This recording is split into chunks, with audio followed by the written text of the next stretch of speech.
What is up YouTube? Welcome back to another video. In today's video we're going to be doing another Dead Age 2 guide. In this guide I'm going to be talking about the home base or Jack's camp depending on what you call it.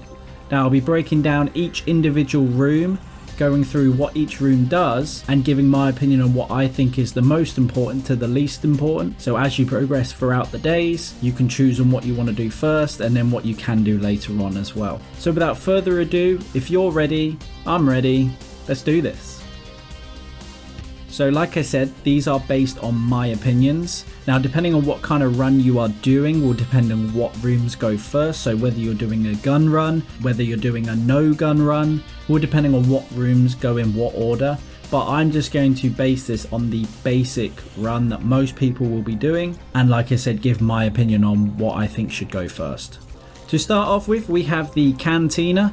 Now this is where most of the NPCs hang around in. It's basically the bar area, not really much you can do with it. It's a bit of a weird one, but it's arguably the most important because it gives you the quest lines, and in some cases the story quest lines appear in here, and the only way to progress through the game is to have the Cantina available. Now you don't really need to open this, it's already open, but to give you an idea, if we click on it, it gives you the quests that are currently active. Now I've only got 2 at the moment. We've got purchase the shotgun ammo armor piercing, use the forge to craft survival shotgun. Now I'm not really going to bother with these because I'm not really that fussed. I'm trying to do a no gun run at the moment, but what you'll see here is you'll see lots of different quests that come up, and when you want to complete a quest or start a quest, you see this picture that is currently like flashing. You just click on it and he'll start talking to you, and you just go through it all, and basically you'll just go through the conversation text, and then eventually you'll just get the quest to do and it will appear on the map somewhere. Also you've got your standing here, so it tells you what your standing's like with each faction. Obviously not really much you can do with that, but it gives you kind of an idea of where you are with each faction and how you want to go about doing the quest, because certain quests will obviously impact certain factions, so you have to keep that in mind as well. But that's basically the Cantina, not really much to it, but in my opinion probably the most important room that you can get in the game. So onto the most important room to build at the start, and that is going to be the garden. Now the garden is going to be useful in every kind of run you do except maybe one, and that's the no gun run. Now the no gun run is as it sounds. You don't use any guns, you don't use any ammo, so you sell all that at the start, and you end up with quite a bit of money at the start, and you pretty much just buy your way to the water and the food throughout the rest of the game. But that's for another video. I am currently doing a no gun run, so hopefully that should be out soon. But going back to the garden, if we click it here, you will see you have 3 types of rooms: room 1, room 2, room 3. And each room will give you a certain amount of food and water back. So room 1 gives you 8 to 9 water, 2 to 3 food. Room 2 gives you 10 to 11 water, 3 to 4 food. And room 3 gives you 12 to 13 water, 4 to 5 food. Now in my opinion, room 1 is by far the best room to choose and pretty much lasts you throughout the game. If you look at it, it costs 10 material, 3 scrap, 1 food. And that gives you 8 to 9 water, 2 to 3 food in return. If you look at room 2, it's double the material, double the scrap, and you're only getting 1 to 2 water and food for that upgrade. The cost far outweighs the benefit to going to room 2.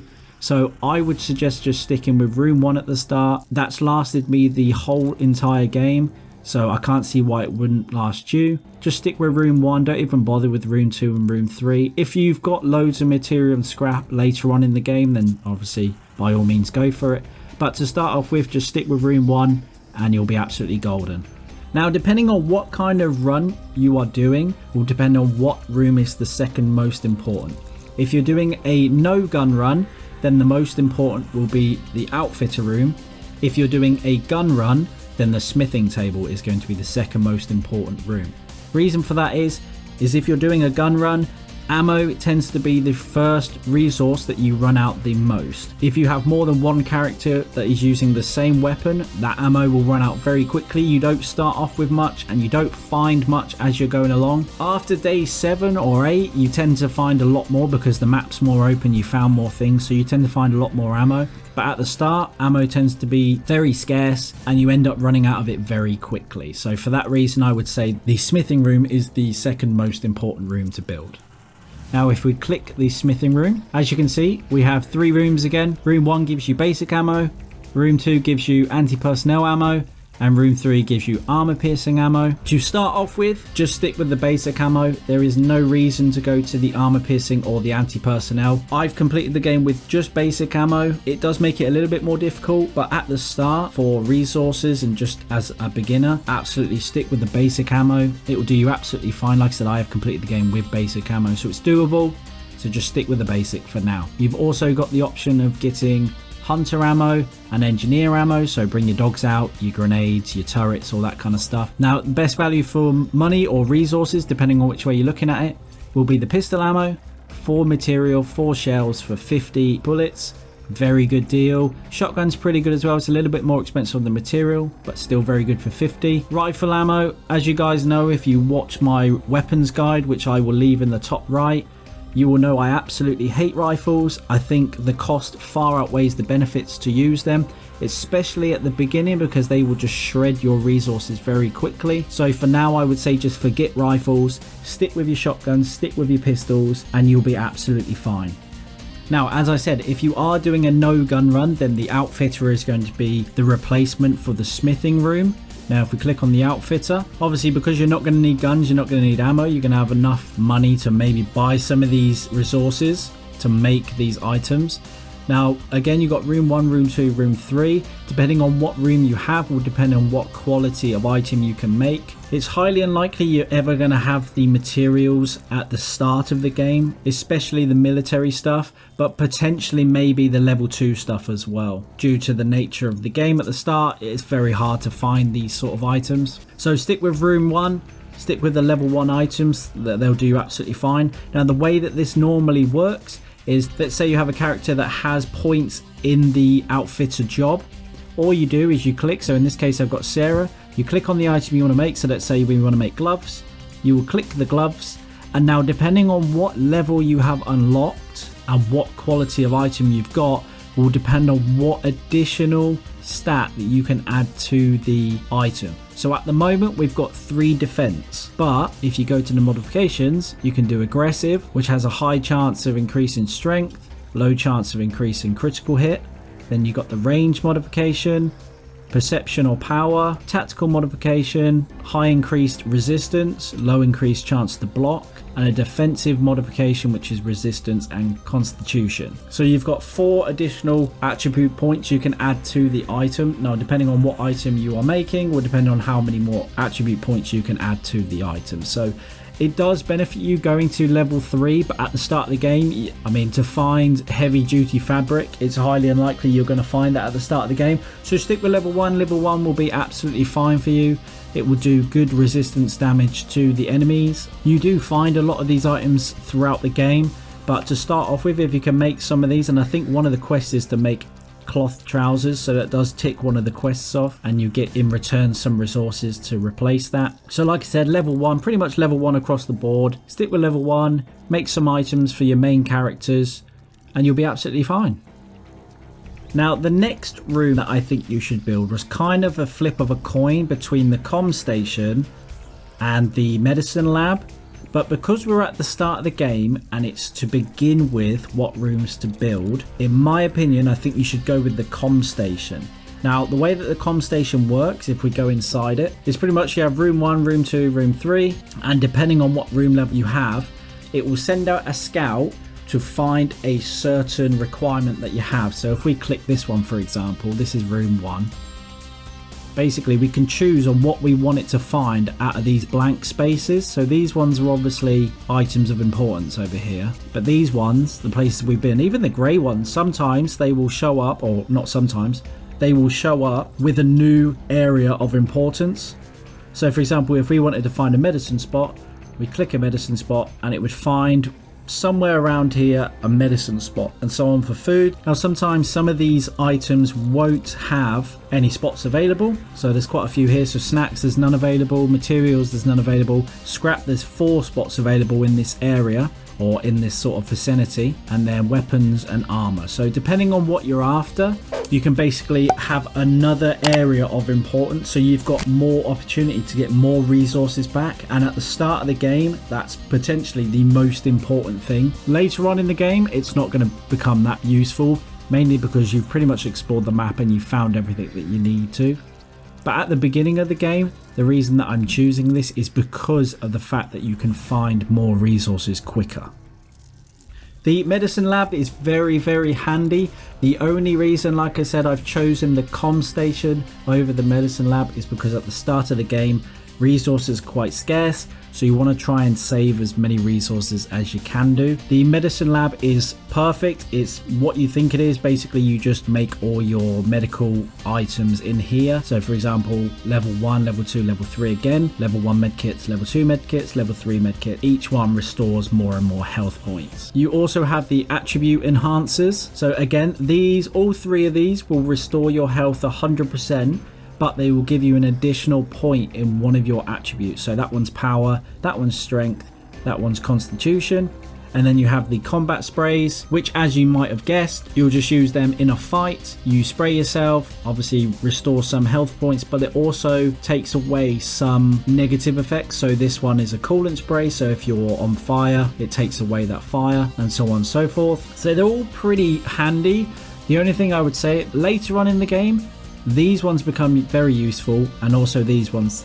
The sprays not so much, but the medkits and the enhancers very, very useful, especially when you're fighting bosses. But at the start of the game, stick with room level 1 again and stick with medkits. Medkits will be absolutely fine for at least the first, I would say, 14 days. They will be absolutely fine. You will not come up against anything that will really require a really, really heavy use of medkits. So stick with level 1, make a few medkits, and that should last you for a few weeks. Now onto the final rooms to build. We have defense structure, we have the forge, we've got the sleep area, and finally we've got the hunting stand.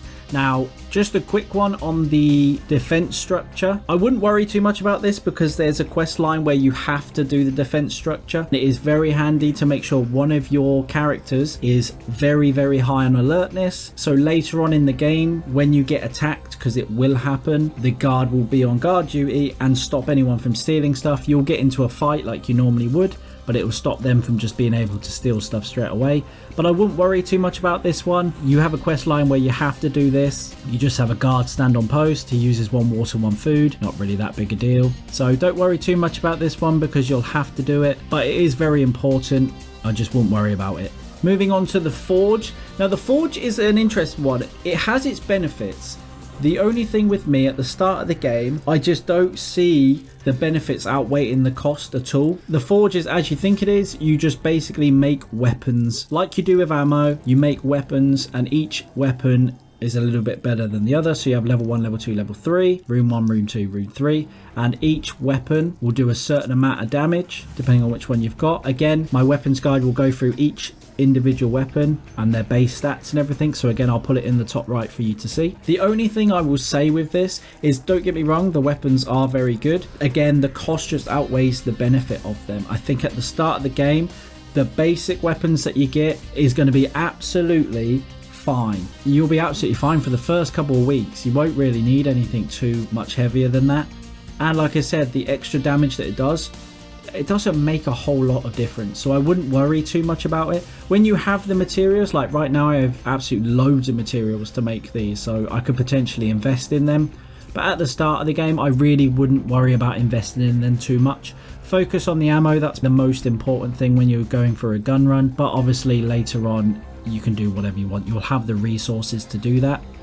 Obviously, if you're doing a no gun run, this is absolutely irrelevant. The only reason you'd make this is maybe to sell to get more money. But apart from that, I can't see why you'd even bother with this. And then finally, onto the last most useful room. Now, you'll notice I say last most useful room is because we'll get to the other one in a minute.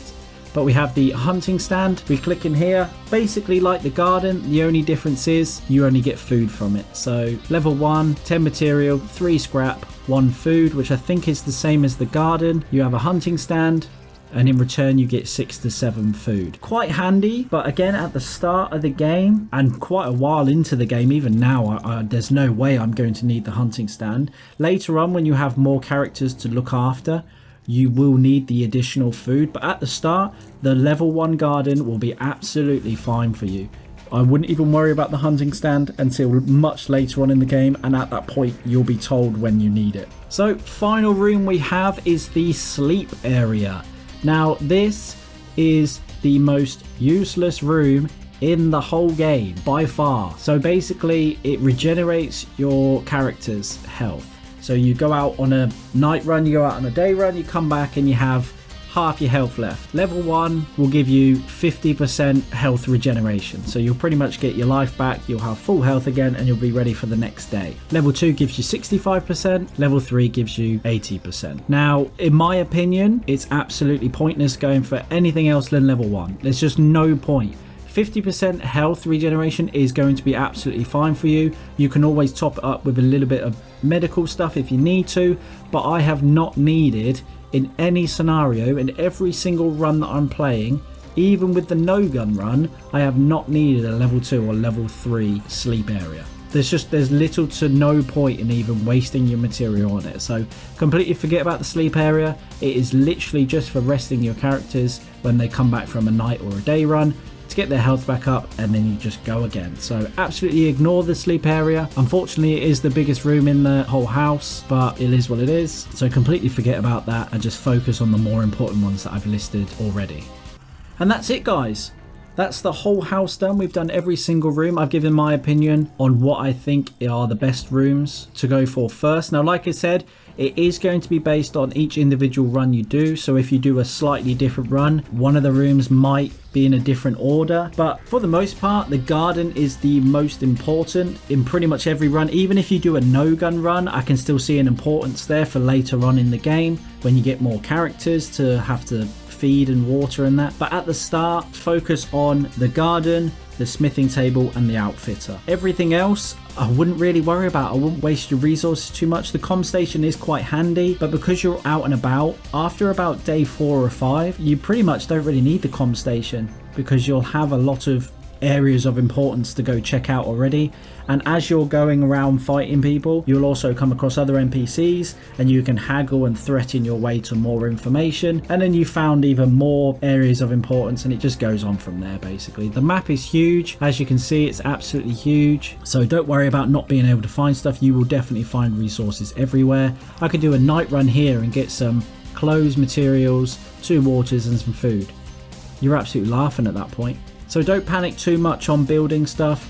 Go out onto the map, find as many things as you can, areas of importance, and you'll be absolutely fine. But yeah, guys, thank you very much for watching. I hope you did enjoy it. If you did like the video, please smash that like button. If you want to see more content, please subscribe. Leave any comments down below that you have on the video or anything that you want me to do. And yeah, I hope you have a lovely rest of the day, and I'll catch you in the next one.